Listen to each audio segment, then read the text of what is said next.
This is an ocean nightmare. What? I said this is an ocean nightmare. Everybody's throwing sparks at the same time. What are we building? High-rise buildings?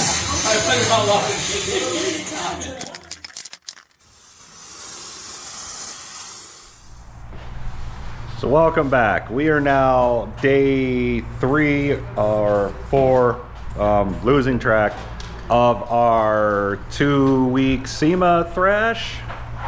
We are continuing the build of the 1986 K5 military CU CV M1008 military civilian truck thing. We have been working about pretty steadily 10-hour days to get it this far, which is pretty much just tear it apart, clean it, inventory the parts, and try to order parts, which every year it seems like it is harder and harder to get new parts because these trucks are not getting any newer, even though this is one of the newest Sema builds we've done. Let me give you an overview of where we are so I can get back to work. This thing tore apart, as you can see. Ripped out the 10-bolt front and the 14-bolt hybrid rear. We're actually starting to put parts back on, which is how delayed I am on these videos. Obviously up on the lift where it's going to stay because there's no tires to put on it, but we stripped the whole bottom down to the metal, took all the shields and the gas tank out, and Raptor lined the entire frame and undercarriage for looks.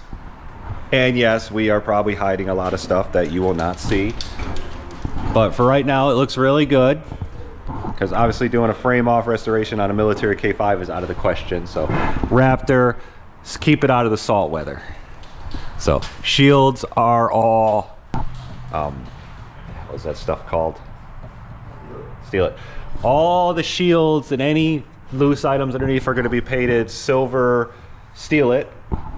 The Camberg guys, Camberg Suspension, hooked us up with a case of it. See, I think we got it over here. A whole freaking case of Steel It.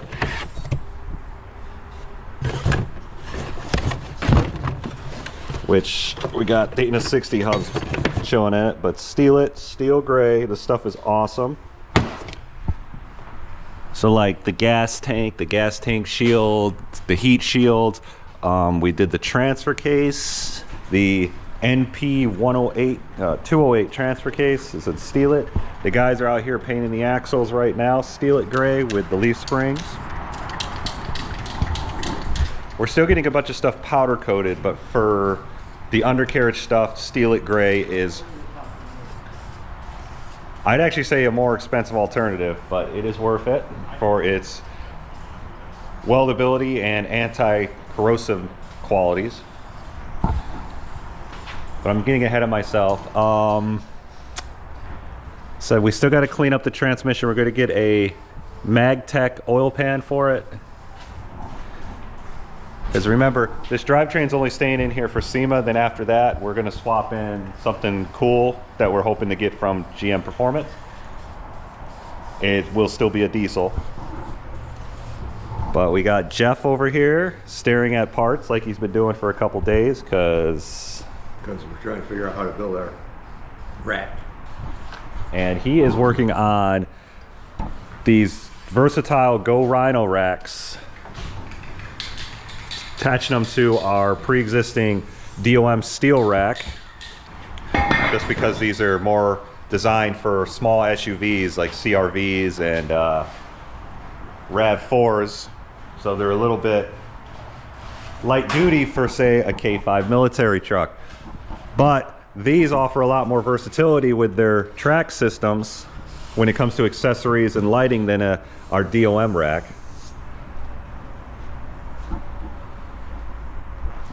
And we're still going hard on the bumper. We're still waiting for the rear bumper, which is gonna really bite us in the rear at some point if we don't get that here soon. But the whole place kind of turned into a paint booth because we are limited to our 2,000 square foot shop. But right now the game is, do we have the parts? Where are the parts? And where can we get the parts? Yeah, that's a cool Bronco.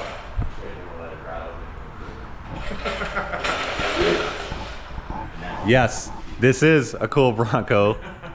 Since usually that's all we build is Broncos, so somebody shoved this Chevy branded Bronco on our lift. Coming from the guy who drives a Chevy branded Bronco. Fix or repair daily. If Chevy would just realize their mistake of what they did with their Blazer and turn it around. Look, full size and the top comes off. That's a Blazer. So let's get an update on the axles because the guys are finished with the first coat. Like I said, we decided to use the 11.5-inch AAM axle. We got the brackets stripped off and we're waiting for Rough Stuff to send us their, we're going with the U-bolt eliminator kit,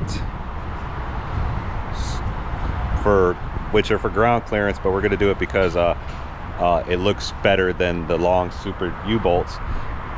But we got to get that here so we get the axle mocked up so we can do final welding on that. We still got to tear the brakes off of this. No big deal there. Said the Dana 61 axle is honestly been kicking our butt when it comes to parts. The fact of how different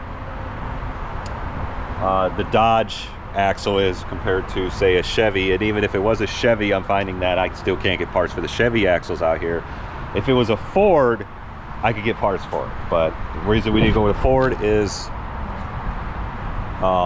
we need the, what is this, the passenger side drop? We need the passenger side drop for our NP 209. If we had the drivetrain upgrade like we're gonna do, we'd be running like an Atlas and we just clock it different. But we're time limited, we're parts limited, so we're using what we got. And honestly, I feel like that makes it more relatable to everybody out there who doesn't have the deep pockets to pop for, you know, the Curry strange 60s or rock jock parts. But in all honesty, used Dana 60s just, they don't, unless it's a Ford, they don't exist. We're hoping to get this thing, we're hoping to get the axles hung in this thing by the end of the day. That's pretty much the biggest goal we have. And then we'll get another parts list together and see what we can order. Because if we don't have the parts we need by next week, we probably aren't gonna get them. I'm gonna get back at this.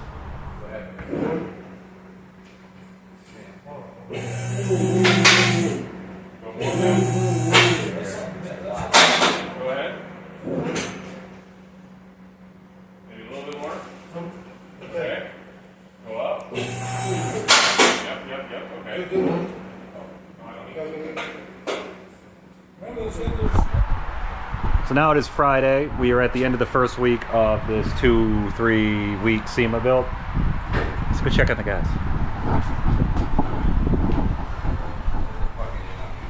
Watch the language, we're on video.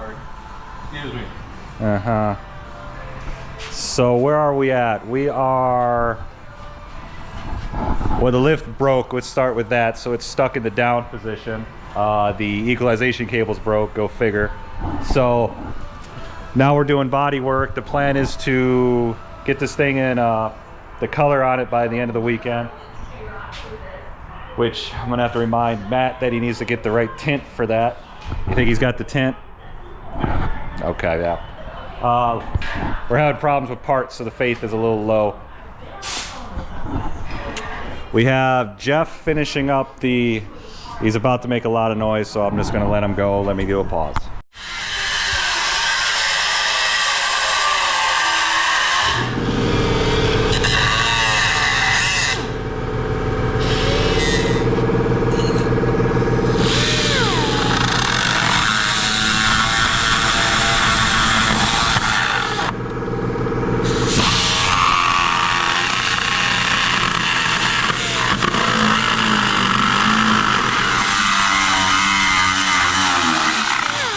Are you kidding me?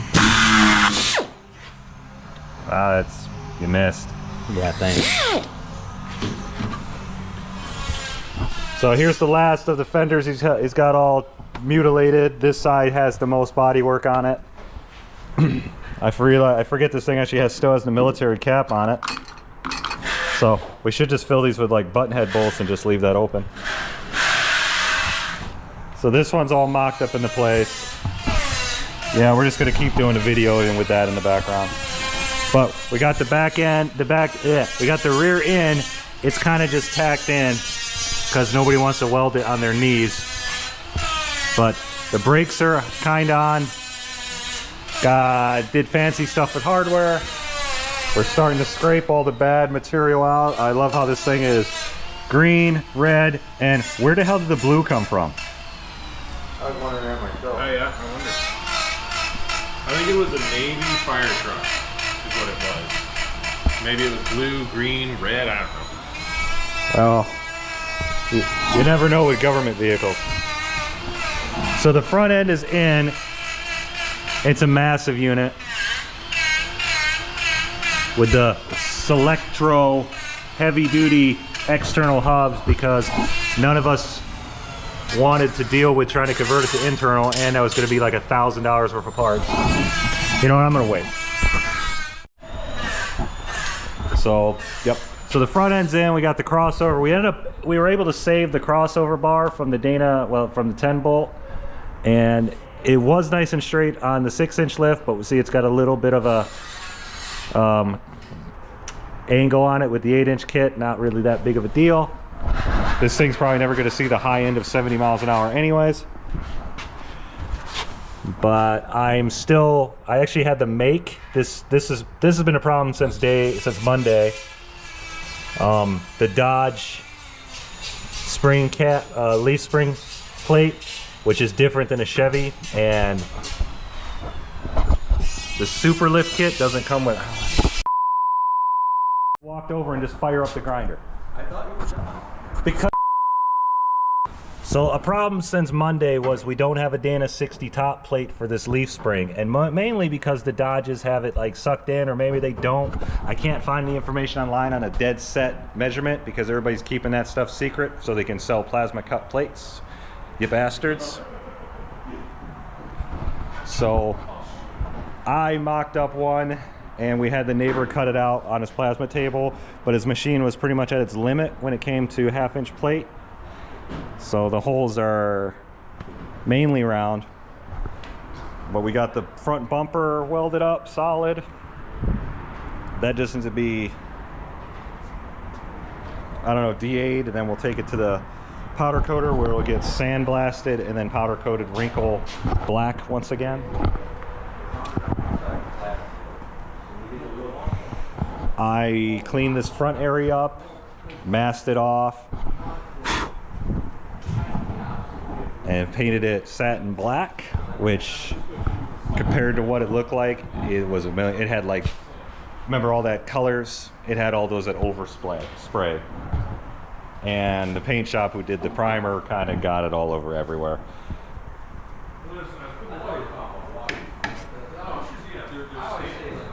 As for the roof rack, still haven't finished that. Haven't even gotten close.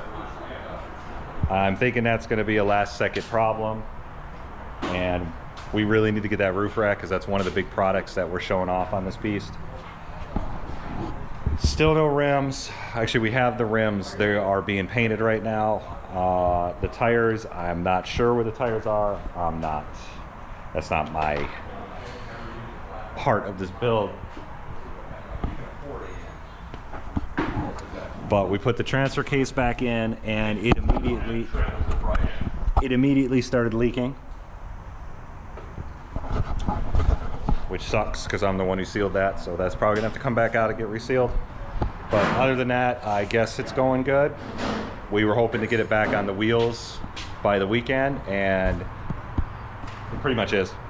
I mean, I have a spare set of rollers out in the van that we're just gonna throw on it for now. And there's really no reason we can't do that other than we're painting the last of the brakes. That reminds me, I wonder if they got brake pads. Hey, did you get brake pads for the rear? No. So we're gonna have to go get those. So I think at some point I'm going to make a checklist of what needs to be done, like the drive shaft. I know the rear drive shaft has to be cut down 2 inches.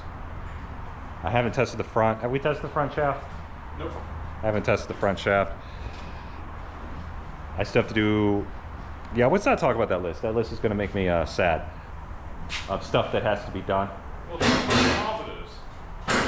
All right, you point out some positives. Well, because they say I'm too negative on these videos. well, I'm having a pretty good day so far, so that's positive. What have you accomplished on the truck today? I put nothing. That's loud. Alright. Let's go see what your dad's doing. Are you doing this on purpose? No, just putting the gas tank back. What are you even doing? What are you impacting over I here? did my notch. I'm putting these back together. Did my notch to clear my bushwhacker flare. Is that in the instructions? Yeah, no. Pretty sure you voided the warranty by doing that. Warranty on what? The truck or the bushwhacker? The bushwhackers. Well, he hasn't modified the bushwhackers. Not yet. Yeah. I don't really have to. After I clean up their quality control, they seem to fit halfway decent. Oh, that's good. Okay, you can't say that. All right. Piss off the bushwhacker. A little bit. Well, maybe they need to step up their It's not cussy. Oh, yeah. You're technically allowed to cuss after the first 30 seconds of a video. Well, can you beep it out? That's, yes, but it's at work. All right, instead of beeping it out, we'll just use your dad's sound clip with the grinder. That's not that hard. I got a bunch of that.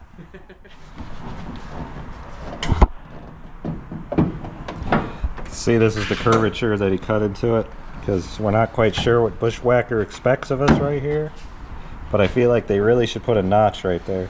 I'm guessing this is only a problem with the K5s, because the gas filler door on anything else is in the front of this. Actually, it's on the other side,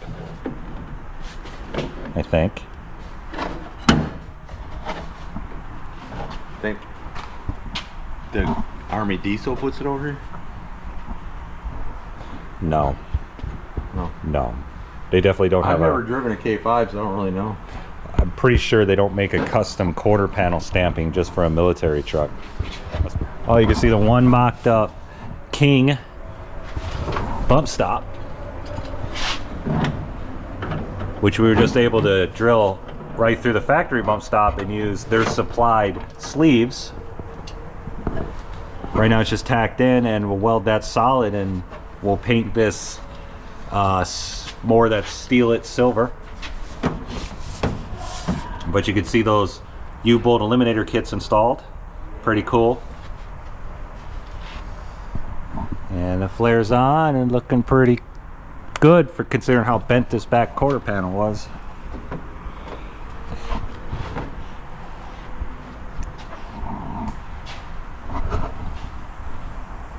But he always brings up that Ford wheel wells are round, Chevy wheel wells are square. Makes them a lot harder to put a big fat tire on them. I guess that's 1 point for Ford. But that's enough of that update. We still got a couple hours to work here, and we're gonna throw a Saturday at it. So we'll be back here tomorrow. One more meeting on if we have to order any parts, because we still have a chance to get parts by the end of next week. By the time Wednesday rolls around, getting parts will be pretty much not gonna happen. We'll see you on the next update. But just in case I decide to end the video here, if you're liking this series, please leave a comment. Said this will be in the middle of the Real Truck booth, which is pretty much right in the entrance when you're coming from the Vegas Strip. I don't know the halls, but you'll see it. And until then, leave a like. Please subscribe. Keep wrenching on your junk. I'll see you soon.